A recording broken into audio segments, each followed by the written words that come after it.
Hello, it's that time of the month again where I will be doing my monthly wrap up, this time for the month of June. If you're new here, my name is Megzy, and I like to talk about books and do somewhat long book reviews, I guess, compared to other booktubers.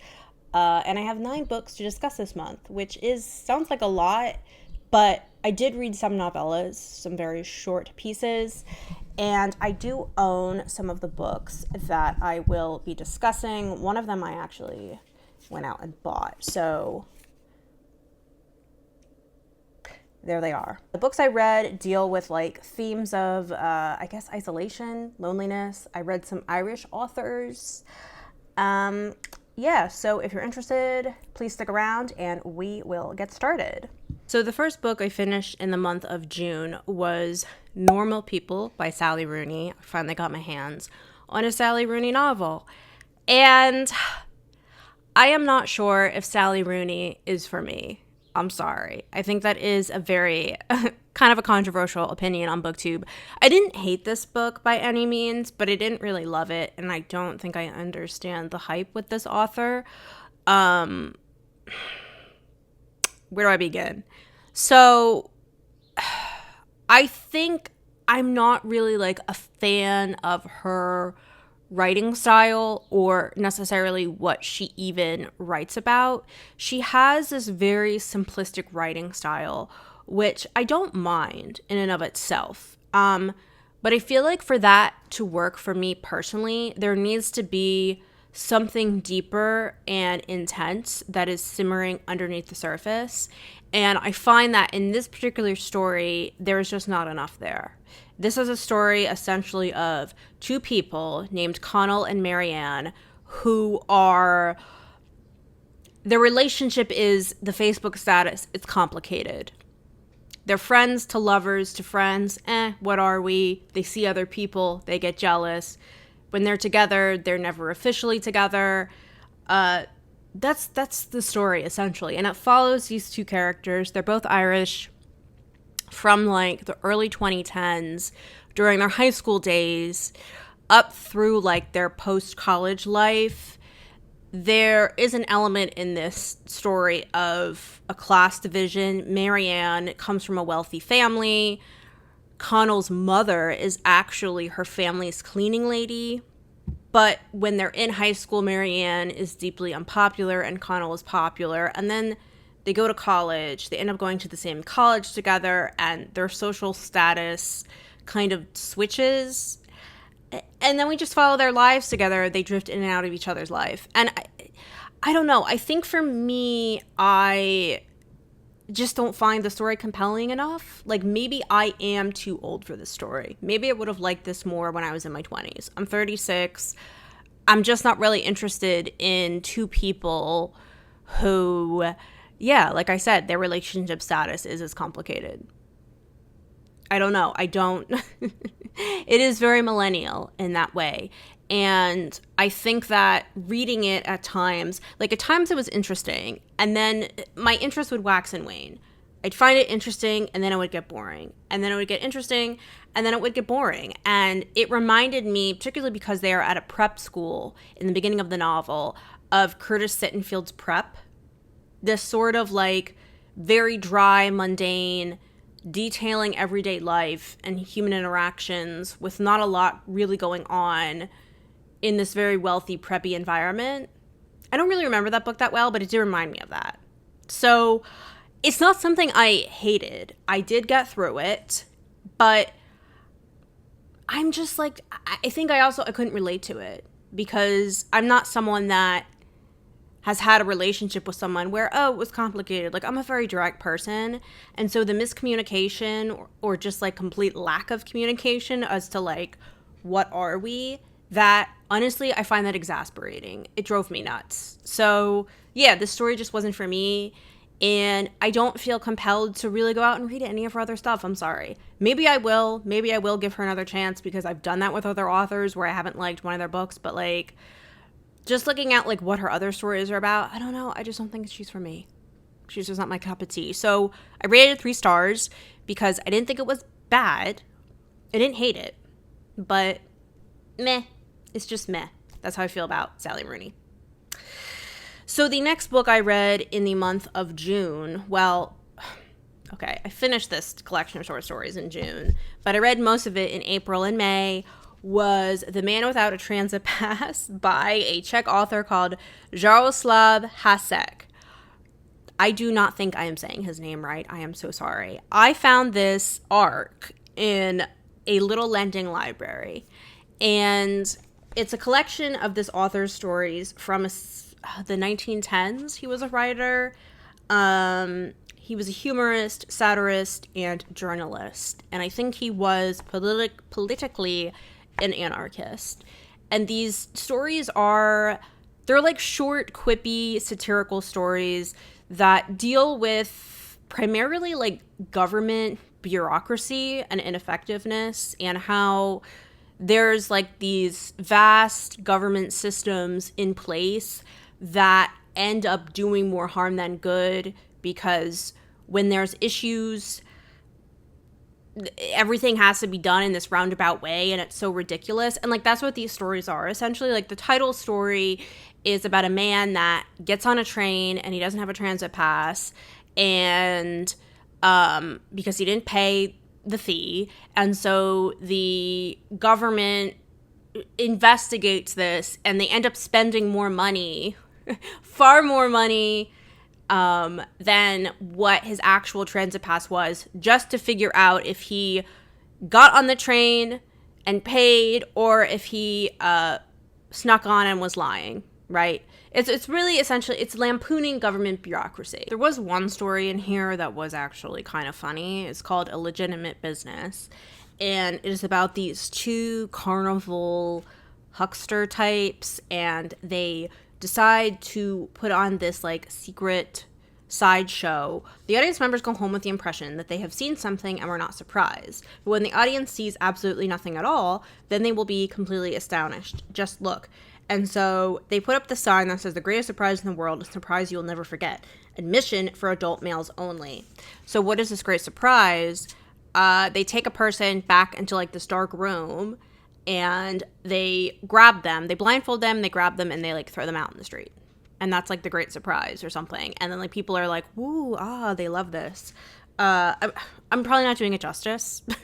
It was like kind of funny, but again, it's sort of like that quippy, satirical humor like that. But yeah, like, this was not my thing. I read most of this in April and May, and then I finished the last two stories in June. And essentially I was reading this because I was in between books, waiting on books from the library. So do I recommend this? Not really, but it's not my thing. I mean, if you want to check out like Czech writers from the early 20th century, go ahead. But I'm going to give this to my mom because she's part Slovak, so maybe she'll want to read it. But yeah, it wasn't really my jam. The next book I finished in the month of June was from my collection, and it was Songs for the Missing by Stewart O'Nan. So this was a reread for me. I bought this book in, I think, 2014, and I didn't really remember it that well. The reason I reread it is because I wanted to see how the author dealt with the story of a missing person in a way that was not a detective mystery type of novel, that was literary. And so I can understand why I didn't remember this book that well. Like, I really didn't remember how she went missing, what actually happened to her. So the story takes place in the mid-2000s, and this young woman, Kim, goes missing one day. This is the summer before she starts college. She disappears from her small town, and no one has any idea what happened. And so we follow the family, the parents, and the younger sister and her friend group. We kind of like go into like their perspectives, this like third person omniscient narrator, as they struggle. It's not even so much the mystery of what happens to her, but it's more an exploration of how do people deal when someone in their life abruptly disappears. And so that is why I did want to reread it, because, like I said, I wasn't really into I wanted to see a book that was not from a detective mystery point of view, something that was done in a more of a literary fiction realistic manner. But this was very boring. I didn't really enjoy this. It took me a long time to read it, and it is under 300 pages, so it's not very long at all. It really put me in a slump because it was well written, but the author writes in this way of like excruciating minute details. Everything is drawn out and almost listed. There are scenes in this book that don't really serve any real purpose to add to the plot or the characters. Like, we don't need to see the father, who's a realtor, prepping a house for a showing and having several pages describing the entire layout of the house. This does not add to the story at all. It doesn't. In the way in which the characters, all of them tended to react to Kim's disappearance in this very similarly detached way. And I mean, that's valid because some people will act detached, but I felt that the fact that they all acted, even her friend group, the same way was not realistic. Like, I wanted to see at least one person hysterical and not functioning, because I think that would happen. So yeah, I mean, like, you read the book and you do find out what happens to her several years later. But it's kind of like a big nothing burger. I mean, I don't know. There's kind of like red herrings where you think it might be her friend group because she was involved with some people that were doing drugs and selling drugs. But, you know, it's just, I think the only thing I really liked about the book was that it did have, for me, this sort of 2000s nostalgia of, like, you know, AOL Instant Messenger and like the AIM buddy lists and talking about bands like The Killers and all that. Because I'm like essentially like Kim's age, I think, like, and also the younger sister's age. I'm like in between them. So for me, I was like, oh yeah, you know, nostalgia. But like, I didn't find it to be particularly compelling. So yeah, I think I've had this for over a decade and I'm going to let it go. For me, it's like a 3-star book, maybe actually 2.5. The only reason I think I will rate it 3 stars is because I did think it was well written. Like, I can acknowledge his talent as a writer, but it was just too slow and tedious. No, I didn't really care for it. So yeah, 2.5 to 3 stars. The next book I read in the month of June was at least much better than what I had read before, and that was Evil Eye by Etaf Rum. This is a story about a Palestinian-American woman who is trying to juggle both her home life and her career while also simultaneously dealing with her childhood trauma and specifically also intergenerational trauma. It is kind of essentially like a coming into yourself story, I would say, because she's not coming of age. She's in her 30s. She's married with 2 kids. She has a career as a teacher, or an adjunct professor, I should say. And she does this sort of thing on the side for the school with like social media. But she is unsatisfied in her life, particularly in her home life. Her husband is this man-child, and he is rather emotionally abusive. He gaslights her a lot. He expects her to clean up after her, to take care of everything. He allows her, you know, compared to like their parents' generation, some elements of freedom in terms of the fact that she is working and has her own salary. But he's not even really happy. He's like, like, that's just a job you do. Like, I really can support us both. And he essentially is just sort of a dud. And they're both stuck in this routine where they barely even really communicate to each other about their emotional wants and needs. And he gaslights her and he's like, well, I'm not as bad as, like, you know, how your dad treated your mom. Because the main character, Yara, comes from this family of domestic violence. I thought it was, you know, a decent book. I thought it was solid. We do see some flashbacks of Yara's childhood and her parents' relationship. Like I said, it was a domestic abuse situation. And then her mother, in turn, internalized that abuse and then emotionally abused Yara specifically, who was the only girl in the family. And sort of we explore like that complex relationship that Yara has with her mother, and the feelings she has and her fear of essentially turning into her mother. We also see like flashbacks of the grandmother living in a refugee camp with the mother, and like some of the mother's childhood, and you know there's this whole like intergenerational trauma from the Nakba, which I think is not really been explored that much within literature.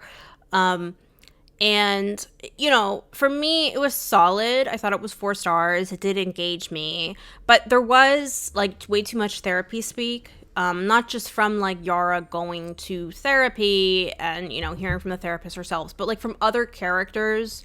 She befriends this one guy in the story who's this gay guy who works at the school. And also like the way he talks to her is very much just like therapy speak. And it sounds so cut and paste. And I just thought like that was so unrealistic, because I was like, this is not how real people talk to each other. It's just not. And so I do think maybe in like the latter third of the book, last quarter, it does get a little tedious, because like Yara is constantly like muddling back and forth. Like she's longing for something more, but then she's oscillating with like between confronting her husband and standing up for what she wants to do. And it was sort of like this, it kind of like dragged the novel down a little bit for me. So yeah, like I thought it was fine. I thought it was 4 stars. It's not like the best thing I've read, but I thought it was like a solid, decent book. The next book I finished in the month of June was Death Valley by Melissa Broder. This is Broder's latest novel, and it is definitely her most autobiographical. A lot of people have said it's very meta, and I can see that. This is essentially a story that deals with like confronting the morality of loved ones and the morality of being human. In a lot of ways, it is a story about grief, but it is also a story about survival, which I wasn't actually expecting. Survival in the actual physical sense of woman versus nature. And so there is a large chunk of this novel that actually did kind of remind me of Cheryl Strayed's Wild, which also deals with the death of a parent, grieving a parent, and having a lot of other issues. And so you go into the wilderness on a hike. The story, the narrator, I don't think she's ever named.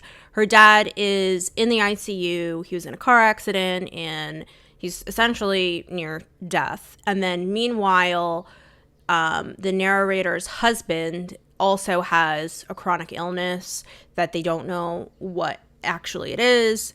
And so the narrator is essentially, she's almost like at the end of her rope. She ends up going into the desert, Death Valley, which is in the Nevada desert, I think. She stays in a motel, a Best Western, to sort of like get away from it all and clear her head. And then one day she goes for a hike, and in the desert she finds this like mysterious cactus that she can slip inside, and she begins to hallucinate. But you're not sure, because again, this is Broder, and like her previous work, The Pisces, you're not sure is this actually happening? Is there a real element of magical realism? Or is this character really hallucinating and at the end of her rope? And so that's always like sort of the question throughout. And then, you know, she ends up getting lost in the desert essentially. And is, like I said, a story about survival, woman versus nature. I actually enjoyed this. I didn't like it as much as The Pisces, but I did think overall it was pretty solid. And even though the fact that it is dealing with like such heavy themes, I feel like Broder has this very dark sense of humor, and that in and of itself prevents the novel from feeling too heavy. I don't think the writing was like quite up to par as like The Pisces. I will say, comparing this again to Cheryl Strayed's Wild, I think that Cheryl Strayed's writing was a little more solid. But overall, I I did enjoy this, actually. And I thought there were some really great lines about death and facing the death of loved ones and of your own impending death. So the one quote I want to highlight was, "I have watched him at funerals," talking about her father. "It seemed far off that he would die. Later. There would be time for that later. He was immunized by time, and if he was immune, then I was extra immune. Graveside, we stood there like winners, and the one in the ground had lost, but the win was temporary, and time was speeding up. Everybody into the ground, everybody already into the ground." So I rated this book 4 stars. I rated the Pisces like 4.5 stars. Again, it was not, I think, as good as the Pisces, but I don't know why. Like, a lot of people have bashed this book too, and I thought overall it was a pretty solid book. So I would recommend. The next book I finished in June was Universality by Natasha Brown. This is the first Natasha Brown book I've read. She has another book out called Assembly. And both of these, Universality and Assembly, are like novellas, really. They're both quite short. The plot of this, it sounded really intriguing. It's about this investigative journalist who writes this piece, which is essentially like the first section of this story, about during COVID on this farm, there is this anarchist commune that is taking up space on the farm. One day, a man who's there, he is nearly bludgeoned to death with this gold bar. So the reporter, she traces back like the anarchist commune, the landlord who owns the farm, the person who had the gold bar, which I believe was like the same as the landlord. And then there's also this really annoying political writer whose name I don't recall, who is connected to the landlord. And she is this like conservative anti-woke crusader. And she's been publishing these books about how the real people that are oppressed are like poor white men. And she's also been simultaneously weaponizing the language and appropriating the language of like left-wing class conscious politics to suit her own conservative ideals. And so like we follow like all of these different characters. Now the first part of the novella, like I said, is the investigative journalism piece. And that piece reads like a Vice investigative journalism piece, right? And so that actually drew me in. But then I felt like this novella, it becomes almost too intellectual for its own good, because it lacks really this like cohesive plot line.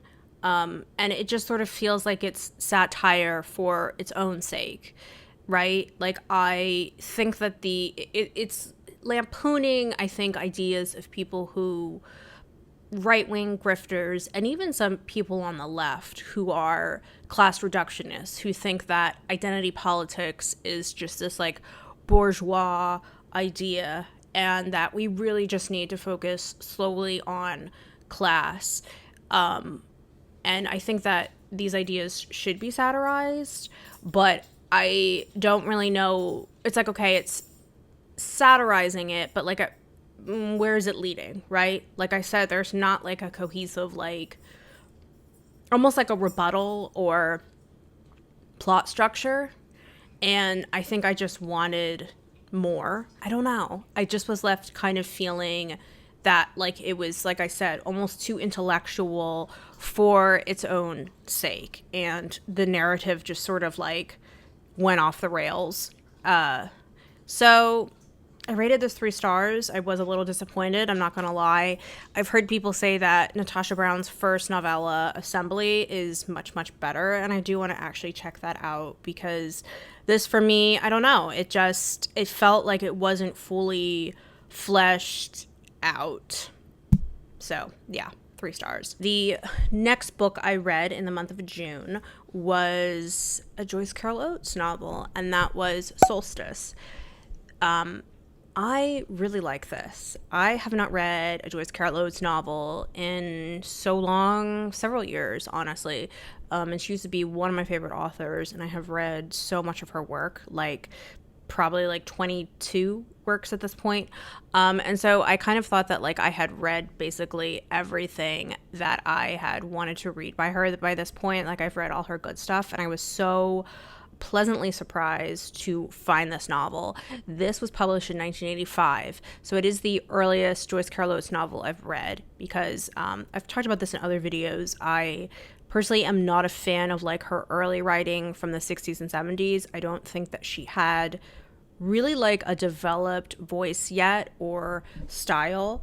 And so I also don't care for her recent stuff either. Like for me, peak Oates is like the 80s through the mid 2000s. And yeah, I really enjoyed this novel. So this is a story about two women who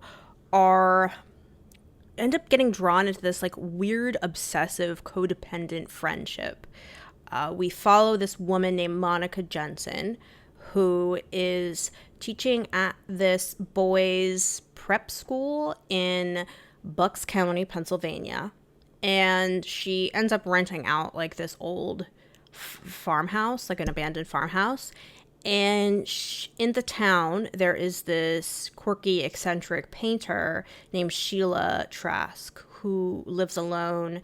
She is widowed. Monica is recently divorced. And Sheila's sort of like this weird outcast in the town. People talk about her. They just think that she's this kind of like misanthropic painter who looks down her nose at like the common people. And they end up developing, the two women, this weird obsessive friendship with each other that is just not really healthy. And we see like there's not like a huge plot in this. And you know what? As much as I've complained about that in recent works, I was totally fine with this because I think you have to be a good writer to be able to pull off very little plot.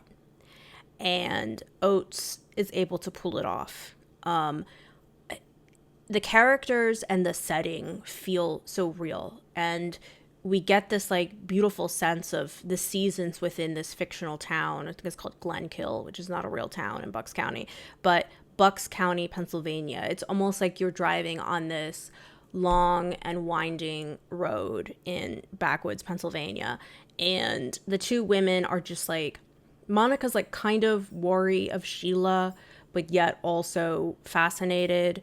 And it's interesting because this novel does remind me of Ottessa Moshfegh's Eileen, even though it came out 30 years prior. And I have to wonder if Moshfegh read this at some point, because there's even certain scenes in this that almost feel like Eileen took from. And one of the sections is where Sheila and Monica go out on the town to all these different bars and are flirting with these various blue collar men. And they even like assume different names, and they sort of kind of like there's this homoerotic tone, but not quite.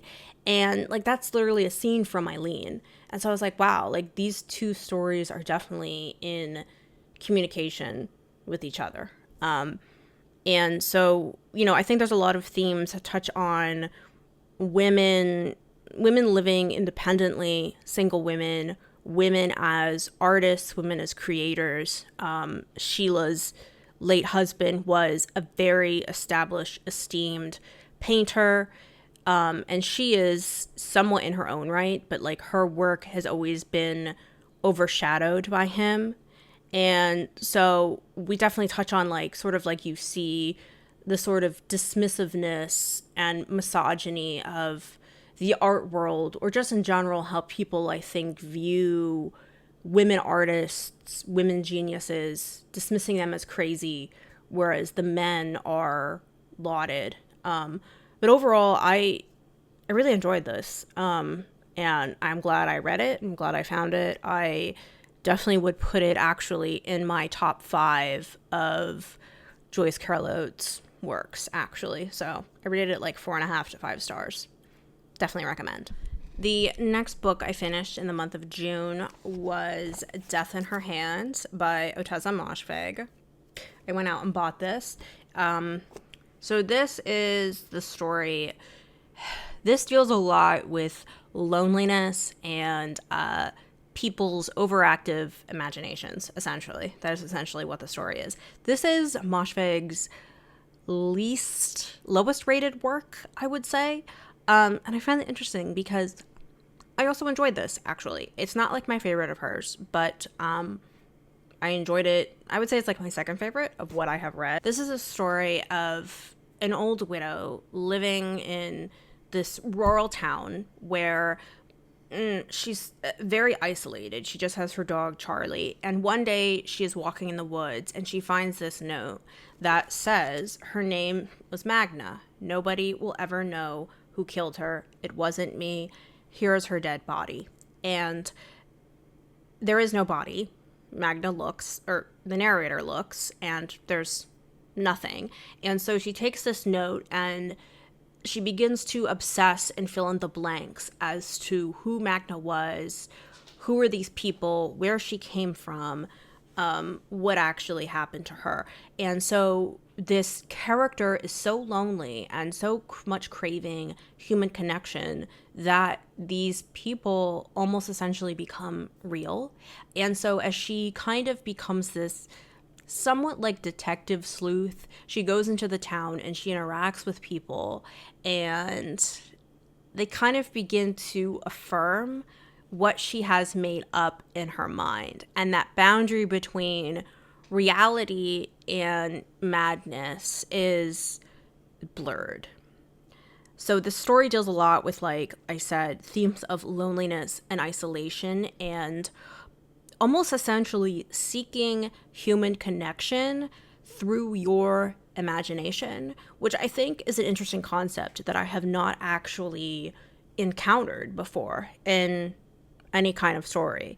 And, because I feel like I do that. I've done that. I definitely have made up people and movies in my head, definitely when I was younger. And so I thought that was a really cool concept. I thought the novel was solid. I think people maybe thought that they were waiting for some actual action to happen, as opposed to all of this being almost essentially, well, not quite, but I won't give away spoilers. A lot of this being the main character's imagination. But yeah, I thought this was a solid novel. I don't know why it is rated so low. It doesn't really have as much as it doesn't really fixate, I think, on gross bodily fluids in the way that Moshfegh's other work does. And so it does feel a little different from her other works, but yet at the same time, I can still recognize her standard voice and style. So I thought it was solid. I rated it 4 stars. There is one piece I did want to highlight in this book, a quote, and it says, "One makes mistakes when there is confusion between having a future at all and having the future one wants." And then the last book I finished in the month of June was Small Things Like These by Claire Keegan.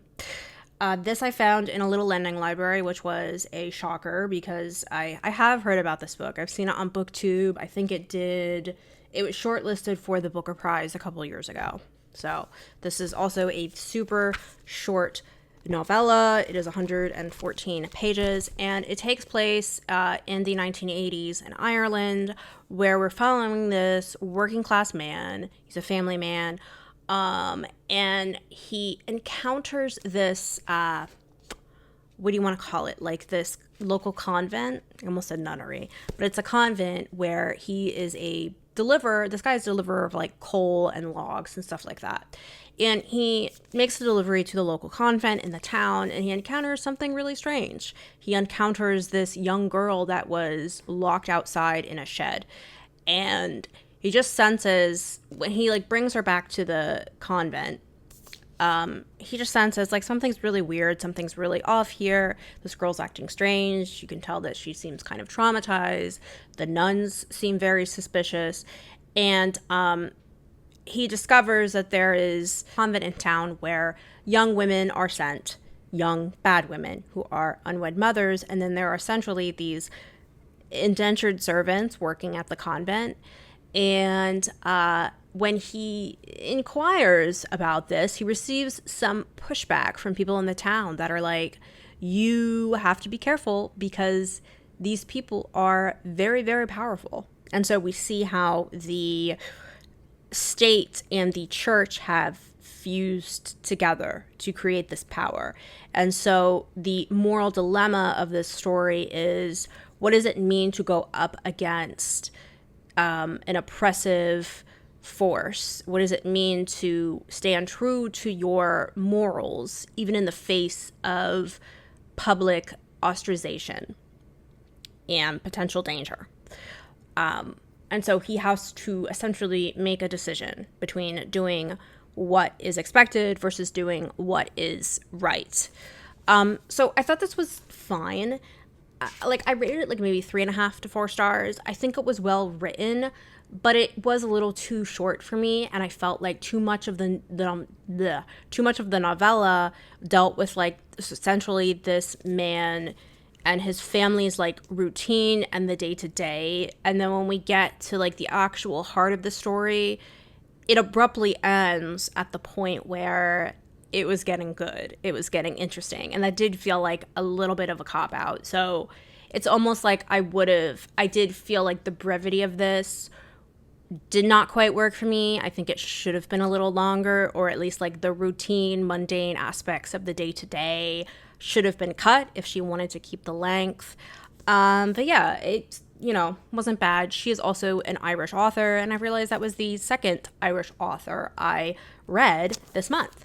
So yeah, that is it. Those are all of the 9 books I read in the month of June. Quite an eclectic mix, you could say.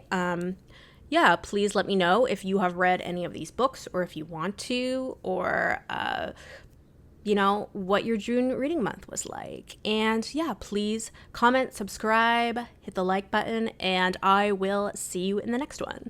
Bye-bye.